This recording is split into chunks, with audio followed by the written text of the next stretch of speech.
Hello there my friends, I am the Average Guy 1983, and in this video I'm going to be showing you guys my audio settings on my RCPII and video and audio settings for my Yolobox Pro when I do my live streams. Let's get into it.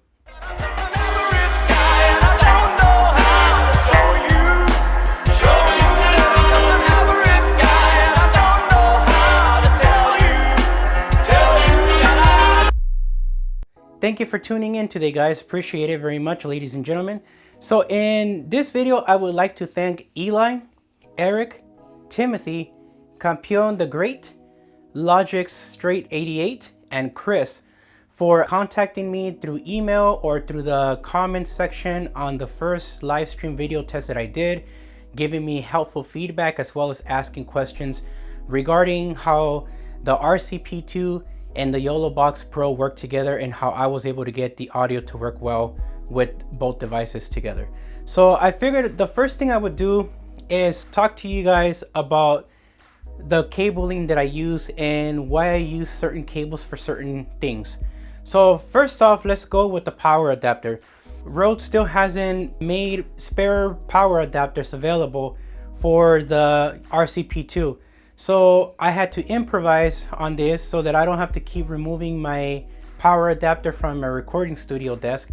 And I got a Nintendo Switch power adapter for $30 off at Best Buy. And it's literally the same specs. And this is perfect for this. It powers it. You don't hear any weird ground noise or anything like that, which is great.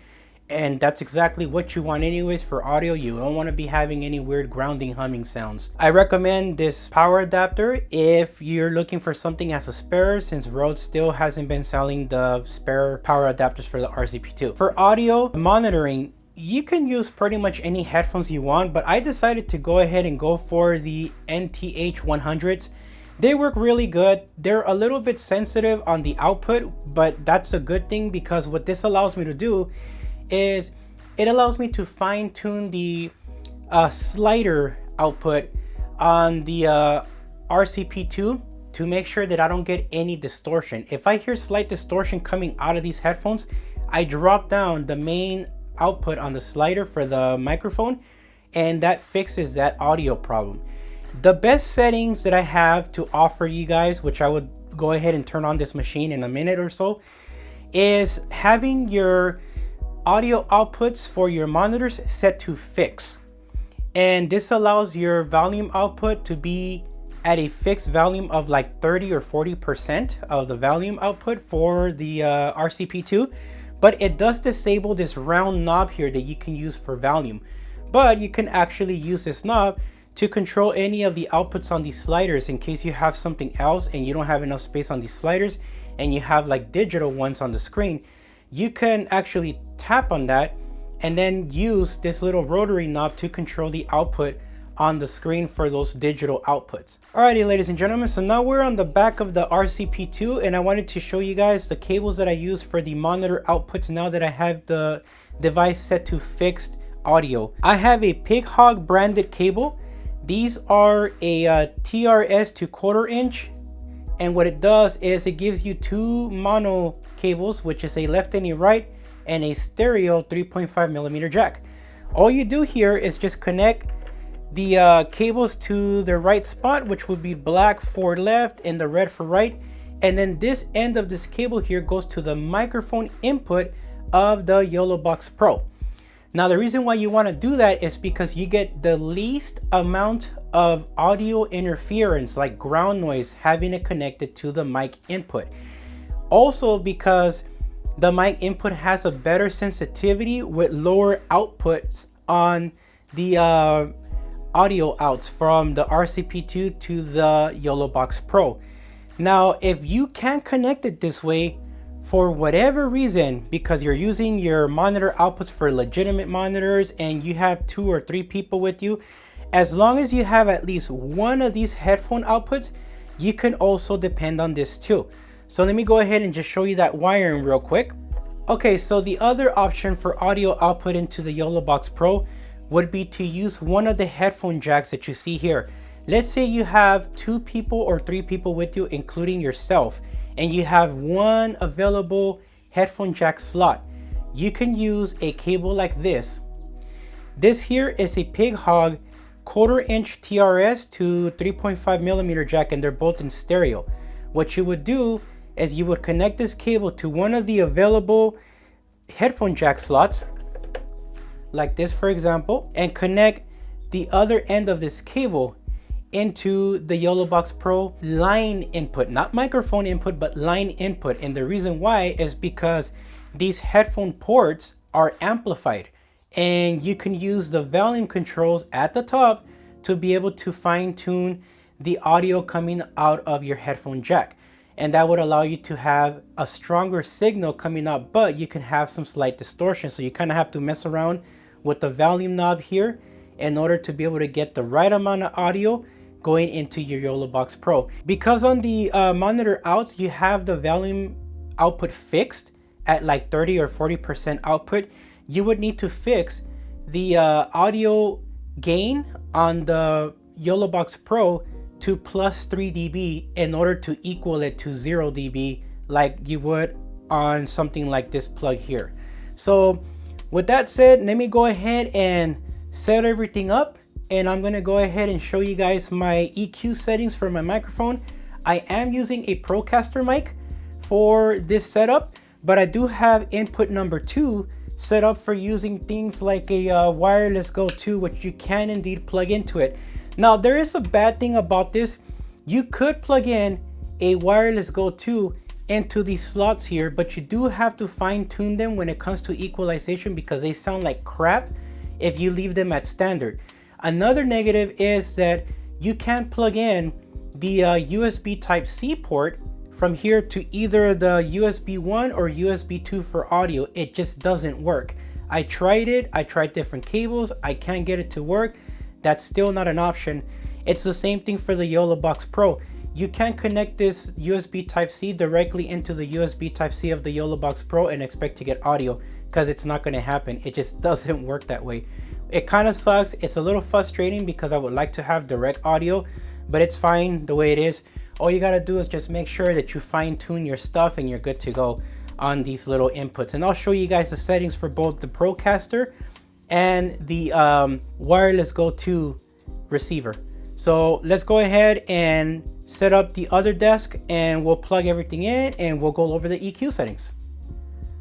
Alrighty, ladies and gentlemen, we are now at the Rodecaster Pro II, and I want to show you guys these settings that you see right now. You can see the line 1 microphone moving just a slightly bit, and I actually have my Procaster microphone connected to it, and I have some EQ settings for that on number 1. On microphone number 2, which is the second slider, I actually have some settings that I made for the Wireless Go 2 receiver.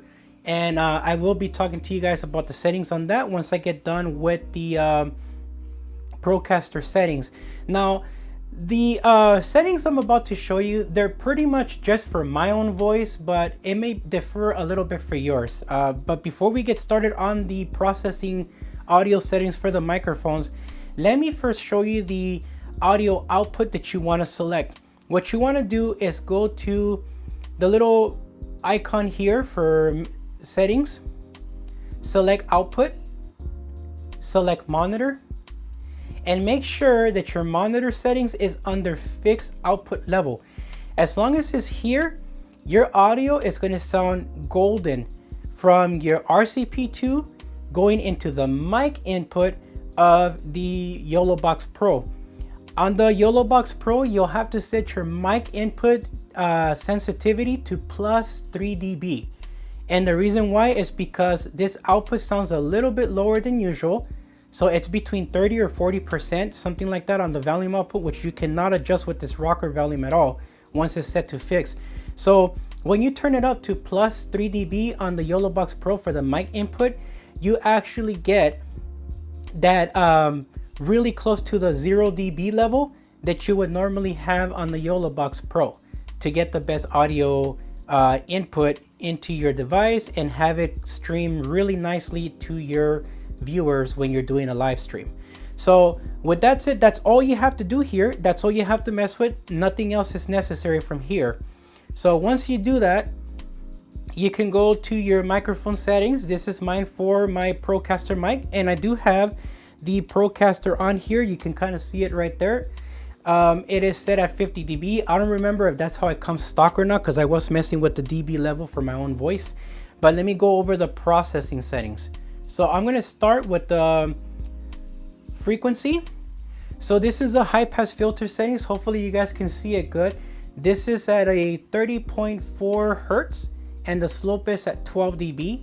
I noticed that that sounds really good for my voice. My voice, I consider it like a medium type voice. My voice isn't neither deep or high pitched, so it's kind of like in the middle. So with that said, let's go to the next one. This is the de-esser. This one is pretty important for when you mention words with the letter S or the letter C, anything that sounds like there's an S in it. It would actually help reduce that S sound. It makes your sound a little bit harsh, and it'll lower down that gain part just periodically, just while you're saying those words, so it doesn't sound harsh to your audience and sound like you have distorted audio. Again, these are my settings. You're welcome to pause the settings here so you can see how I have this and try to, this on your own RCPII and see if it works for you. All right, so now we're on the noise gate. On the noise gate, this was a little bit tricky to set up. This noise gate was set up during the time that I had my firmware at 1.0.7, which I felt that was golden. It was the perfect firmware. I didn't think it needed to be updated at all, but Rode decided to give us some updates on some stuff and it ruined everything.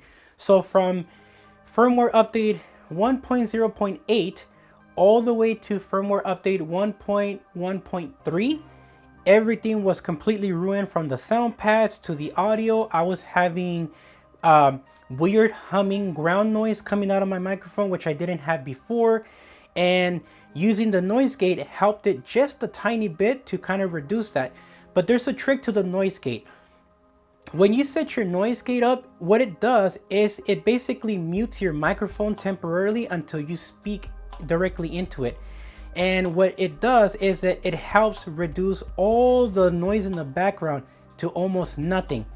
And it only comes on when you talk into the microphone, which is really important for you to put your face or your mouth as close as you can to your microphone, so that when the noise gate starts working, it works properly and it doesn't sound like it's slightly having a millisecond or so of a delay when you speak into the microphone, turning your volume back up on the mic while you're talking. So it's a little tricky, but you can go ahead and try these settings out for yourself and see if it works for you. Let's go ahead and go to the next one. Compressor. I did not really find any super heavy stuff on the compressor. I did hear a slight little difference, so this is why I have it on. You can see here on the threshold, the tag, the gain, the ratio, and the release, how I have it set up. You're welcome to set your settings there if your voice sounds similar to mine. If your voice sounds deeper and lower frequency range, like a lower tone, or higher, like similar to a female's voice, you may want to tweak your settings and try to get it to sound as best as you can. Again, all of these settings took me hours to set up on the RCPII in order for me to get them right, at least for my voice. So let me go ahead and go to the next one. Equalization. This one was a little bit tricky, and the reason why was because my voice either sounded too harsh or it sounded too light, and I couldn't quite dial in my voice the way I wanted to sound like. And this was the best I can do to get it to sound as clean as I can possibly get it to sound. So these are my settings here. Your settings are going to differ based on mine, and again, like I mentioned, based on the tone of your voice, how deep it is, and will determine if you really need to have any EQ settings or not. So let's go to the next one. The next one is exciter. Exciter works pretty decent. I didn't really see much of an issue with this one. However, if you do lower down the aura exciter, you will lose presence of the clarity of your voice. So if you mess with it, you'll see for yourself under the larger rotary knob, which is this green one right here, you can change how the strength of the aura exciter, the big bottom, the drive and harmonic sound, and I was able to set it up about as good as I can get it to sound for my voice with these settings. So let's go ahead and go to the next page. Panning is for your left and right. If you have two stereo inputs on channel 1 and channel 2 for a microphone, then you can choose a left side for channel 1 and a right side panning for channel 2 for stereo sound. Alrighty, ladies and gentlemen, now we are on microphone input number 2, which is set up for the wireless Go 2 receiver. The wireless Go 2 receiver, I have it set at -12 dB for the gain. Frequency is at 20 Hertz and the dB slope is at 12 dB. This is where I have the de-esser set up for the wireless Go 2. And again, everything here is fixed specifically for my voice. So if your voice is deeper frequency sounding or higher pitch like a woman's voice, you may want to consider kind of like tweaking your settings to make it sound as best as possible with your voice. And one trick that I found that works well is having the headphone jack, whether it's 1, 2, 3, or 4, whichever headphone jack I have plugged into for the headphones, at its max volume. This allows you to be able to really hear everything in the background at its max sound and lower things down, especially when you're using things like the noise gate, and it would help reduce the noise and background sounds as much as possible. So let's go to the next setting here. Noise gate. Noise gate is exactly what I was just explaining right now. Under noise gate, I set up the headphone output here at its max volume when I have headphone number 1, 2, 3, or 4 connected. And what I do with this is exactly how I test how the noise gate works with background noise that I do not want. And based on that, I would adjust the threshold, the hold, the range, the attack time, release, and even the hysteresis. And then once I'm done setting that up, I go and I put back my output of my volume of the headphones back to where I normally have it, which is about slightly over the half volume control. Compressor. Compressor here is the settings for compressor for the wireless Go 2 connected. And again, like I mentioned before, I have the volume output of the wireless Go 2 set at -12 dB. These are the EQ settings for myself based on the way the wireless Go 2 sounds with the Lavalier Go connected to my shirt. And I will be doing a test of the audio for both the wireless Go 2 with the lavalier mic and also the Procaster microphone with the Yolobox Pro. So we will be switching to that in a bit. These are the settings I have for exciter, for the big bottom, which kind of controls the bass response, and the aura exciter, which controls the higher sounding frequencies that will give you more clarity. And then you got your drive and your harmonics.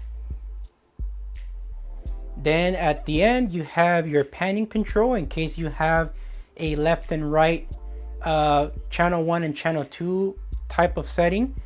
And you can have control of having channel 1 as left and channel 2 as the right sounding audio for your level.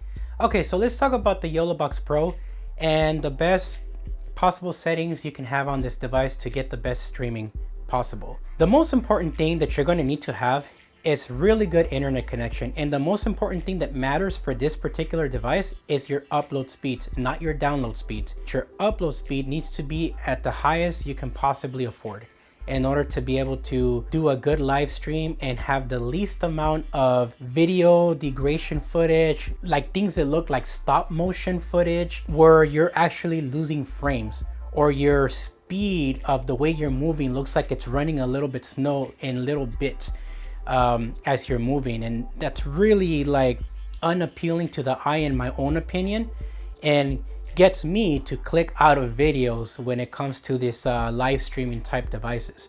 So when you see other people doing live streams like Tom Buck, that guy uses Ecamm Live with his Mac, and he uses similar Sony cameras as well as recording in 4K. Occasionally he does 1080p, but when he does 1080p, he does minimum 50 megabits of a bit rate. And that is exactly where I have the footage on my camera's HDMI output coming out to like the Yolobox Pro. I have it set at 1080p at 60 frames per second with a bit rate of 50 megabytes. And the higher the bit rate you have on this machine, the better experience you're going to have for your video footage. Let's get to the other parts. Alrighty, so we are in monitor mode, and the reason why we're here is because this is the only way I can do this video without having to live stream. Now this is going to be about as close as footage I'm going to be able to get to the quality of the live stream. Unfortunately, even with updates 4.0.6 that I just recently got yesterday on this device, unfortunately the creator, which I believe his name is Frank Shu, he hasn't changed the bitrate from 8,000 kbps maximum to 10,000 kbps maximum on the live stream part. I don't know why he's limiting the crap out of this device and cramming other unnecessary things that are not really useful to some people, including myself, but I wish he would change that. And this is one of the little slight arguments I had with them about this device.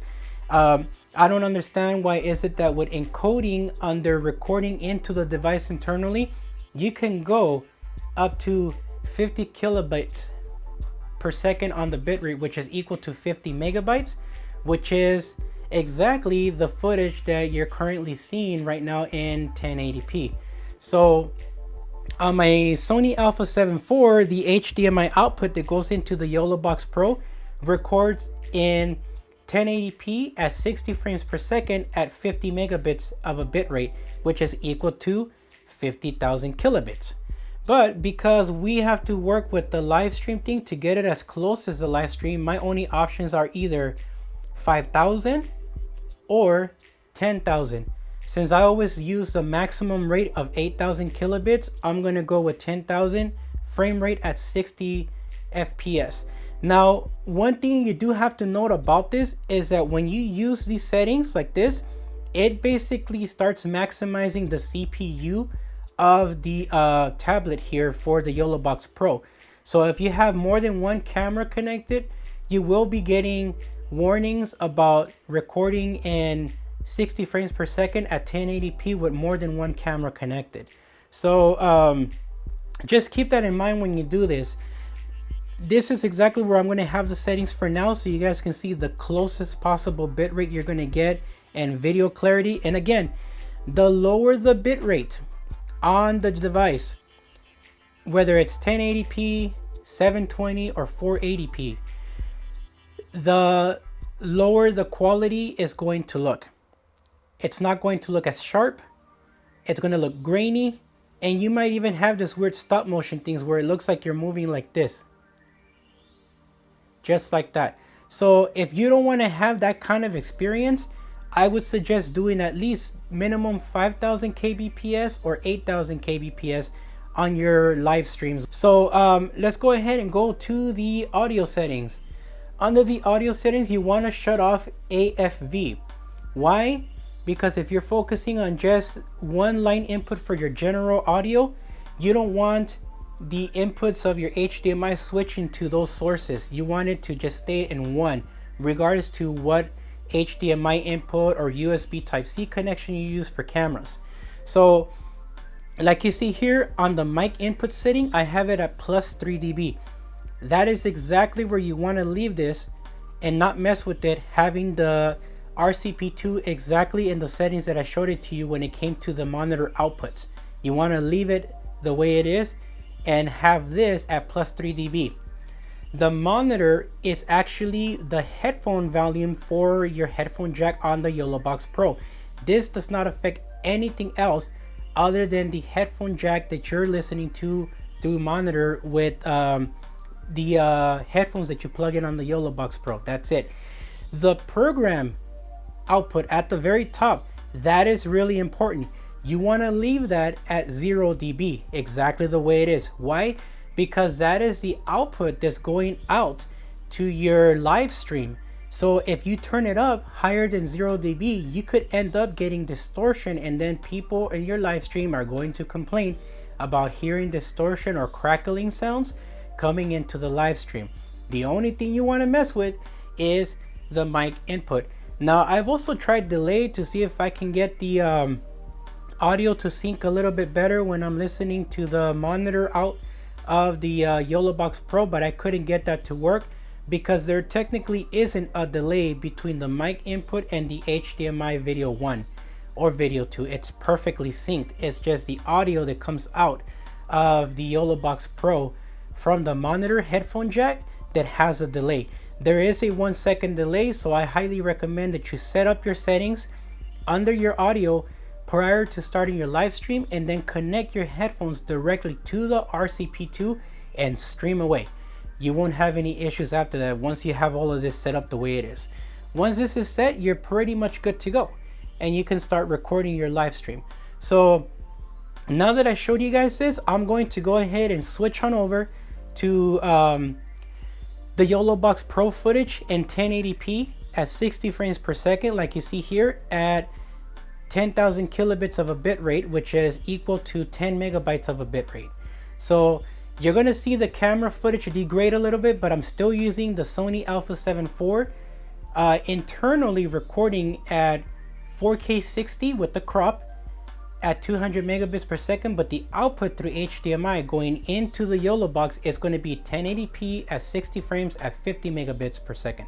So let's go ahead and switch over to that, and I'm going to remove my microphone, which is the Wireless Go 2. I'm going to plug the little dongle to the back of the port 2, and I'll show you guys what the sound sounds like with the Procaster microphone and the Wireless Go 2, and then I'll give you guys my final thoughts and end the video. Alrighty, ladies and gentlemen, so I am currently recording off of the Yolobox Pro and the Rodecaster Pro II. The audio that you hear is actually coming out of the Procaster microphone and the RCPII and into the Yolobox Pro. So if you hear my voice kind of coming a little bit in and out, it's because of the noise gate, the way it's set up. Because this microphone picks up noise a lot better than the wired microphone that I have attached to my shirt. It cuts off faster. So watch this. If I stay completely quiet, it practically mutes out the audio almost completely. You can hear that in the background, my water heater's on right now. And watch me switch on over to this smaller microphone with the Wireless Go 2 set at minus 12 dB on the back of the unit and see how the difference in sound is. Okay, so now you can actually hear the audio completely coming from here, which is the Wireless Go 2 at minus 12 dB with exactly the same way I set up my settings. And you can actually hear hissing in the background because my water heater is currently on. But if I do the same thing, if I remain quiet for a second or two, it reduces the audio automatically, like it kind of lowers the volume down or mutes it, depending the strength that you have on the noise gate. So that's what the noise gate basically does. It kind of helps block out some of the unwanted noise. And I have it like that because the majority of the time, since I'm inside of a basement, it's not soundproofed, and it's not intended to be soundproof because you guys can see all the work stuff that I have back here. It's going to be noisy, it's going to get dusty, and it will be done for me to have really nice soundproofing and get all of that full of dust. So you will hear like cars in the background with loud exhaust, sound systems, police sirens, helicopters, dogs howling, people screaming at each other, all that stuff, birds chirping, and some of this noise may annoy some people, which is why I have a noise gate set up to kind of only turn on the audio when I'm talking. And when I'm quiet and not saying a word, it reduces its output. Now, I do have some sound pads that I want to show you guys. Hopefully they work well. I have the sound pads deactivated on the Lavalier Go here with the Wireless Go 2, but I do have it on the Procaster microphone. So I'm going to go ahead and switch right back to that. Here we go. So I switched back to the Rodecaster mic just so you guys can see the difference between the two audios and how it sounds. And if I really want to, I can do the voice disguise with this one. And then I could make my voice sound like this. So it changes the way my voice sounds, and now I sound completely discreet. I could also use this part of the voice and make myself sound hilarious. And again, all the sound pads work, but what you have to make sure is make sure that the sound pads are active for each line input for your microphone so that it can work. Otherwise, it won't work, and none of the audio that comes out for the voice effects will work at all for your mic. So you gotta make sure that on your microphone input for your sound pads, when you go under the sound pads, that it's actually set to work with that microphone. You can select inputs 1, 2, 3, and 4 and either activate all 4 at the same time or deactivate them. There's a big negative to that though. The negative part is that if you activate the sound for, let's say, microphone 1 and microphone 2, and you turn on that voice disguise, which sounds like this, when you do this for your own microphone line, it's also going to activate for mic line 2. So if the other person doesn't want to sound like this, you're going to have to deactivate that line and only have it for yourself. But there is a slight workaround. You can actually have a separate sound pad for the same voice disguise, but have it set for microphone number 2 and deactivate it for microphone number 1. So when you turn that specific sound pad back here, it would only turn on that microphone, but it's just more work. So hopefully you guys can see the difference in how this works. Everything works here though. So again, even the sound effects that I have, you sometimes can hear it, other times you can't. If I turn it up with the volume, you can actually control that. Same thing with this one. Why isn't it possible? It's just not. Why not, you stupid bastard? So anything you record into the RCPII will sound off from here, and you can control it with this slider. Here's an example. Why isn't it possible? It's not. Why not, you stupid bastard? So there you have it, just in case you're trying to figure out if it's possible. Yes, it is. And again, it's exactly in the same settings that I showed you earlier on the RCPII. But this is it for the video, guys. Thank you very much for tuning in. I hope you found this video helpful. It took me quite some time to put all of this together. So again, I want to thank everybody that's on this piece of paper here that I wrote down, including some notes for myself to try to get down to the point. And yeah, again, any questions you guys may have on this video, please feel free to go ahead and talk to me about it. And I will do my best to make a video. And again, sorry that this took long. There's another person that asked me for a video regarding some car audio speakers with an HD amp that I still need to do. So I'm like falling behind right now on all of this stuff. But again, thank you guys for tuning in. I hope you found the video useful. Make sure you hit that thumbs up button so other people can actually find this video, and maybe the settings that I have on here will be very helpful for them. Have a good one. Peace.